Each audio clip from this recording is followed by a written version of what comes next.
She said it like a declaration, smiling, victorious. I'm changing my last name. I'm moving in with a real man. I didn't flinch, not even when she tossed the ring onto the table like loose change. She wanted me to break. Instead, I co-signed. The pen didn't tremble when it touched the paper. It glided clean, controlled. She thought that was the moment she won. She had no idea. It was the moment I began to erase her. We'd been married 7 years. Not perfect, but steady, predictable. I built a company from scratch. She built an image on my credit card. She used to say my calm scared her. I used to laugh it off. Now I realized she wasn't wrong.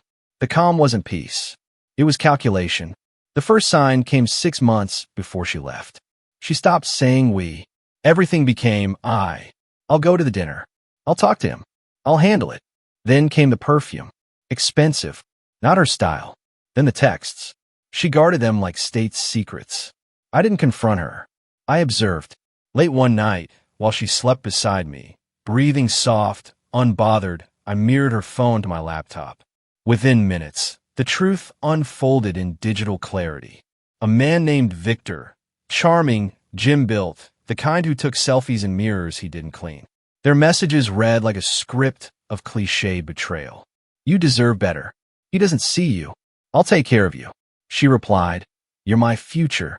That was the night I stopped loving her and started writing her ending. I didn't throw a scene. I didn't scream.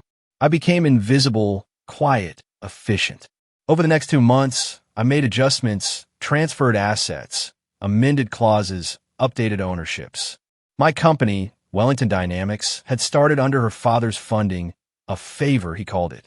In exchange, the family name Wellington was tied to every legal document, a symbol of prestige, a symbol I was about to dismantle. She wanted a new man. She wanted a new name. I decided to give her both. When she told me she was leaving, I didn't stop her. She stood there, hair done, suitcase ready, reciting her little speech like she'd practiced it in the mirror. I'm changing my last name, she said, chin lifted. You can keep your business, your boring life. I'm moving in with a real man. She waited for a reaction. I gave her none. Instead, I smiled faintly, picked up a folder, and said, then let's make it official. Inside were divorce papers, freshly prepared, already notarized. All she had to do was sign. She scanned them, barely reading, too eager to be free. When she saw the line for name change authorization, she laughed. You're fast, she mocked. Guess you couldn't wait to be rid of me. I watched her sign her full name for the last time, Elena Wellington. Then below it, she wrote her chosen name, Elena Voss, the name of her new man, the name that sealed her downfall. A week passed. Silence. Then came the thunder. Her father stormed in my office, red-faced, trembling, clutching a sheet of paper. His voice cracked before he even sat down. The name, he stammered. Tell me you didn't let her. He stopped, eyes darting across the documents on my desk. Tell me you didn't just let her void the family name. I leaned back, calm as ever. Void, I repeated softly. She renounced it legally of her own free will. Her new name is registered under a non-compete clause. She can't use Wellington for business, endorsement, or inheritance claims. He went pale. She's out of the trust, I continued. Clause 19C. The family name carries all asset rights. She gave it up. He sank into the chair. You planned this. I didn't respond. I didn't need to. 2 days later, her calls began. Unanswered. Then the texts. We need to talk. I didn't know. Please fix this. Her new real man wasn't answering either. Turns out he wasn't real at all. Not legally. A con artist with 3 fake identities and a suspended license. When the credit collectors came for her car, she realized the accounts she thought were joint were all under Wellington Holdings. Her last name had been her only currency. Now it was gone. Weeks later, I saw her outside my building.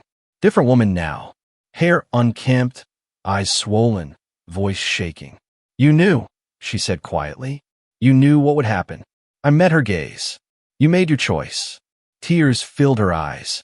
I thought you'd stop me. I did, I said. Just not the way you expected. She whispered, you ruined me. No, Ivrovia. You signed it yourself. Her father never spoke to her again. The family quietly announced her name was stricken from their records. The Wellington estate remains intact, mine to run, legally untouchable. She lives 2 cities over now, waiting tables under a different alias. Sometimes I wonder if she still tells people she once married a boring man. Maybe she does. Maybe that's the story she needs to survive. But I remember her words that day. I'm changing my last name. She did, and I changed her life. People say revenge is loud, explosive. They're wrong. Real revenge is quiet. It's in the paperwork no one reads, the clause no one questions, the moment someone signs their own undoing, smiling. When she handed me that pen, she thought she was freeing herself. But freedom requires foresight, and she never had any. I still keep that document locked in my desk drawer. Not as a trophy, as a reminder. Every name carries weight. And when someone decides to throw theirs away, sometimes all you have to do is hand them the pen.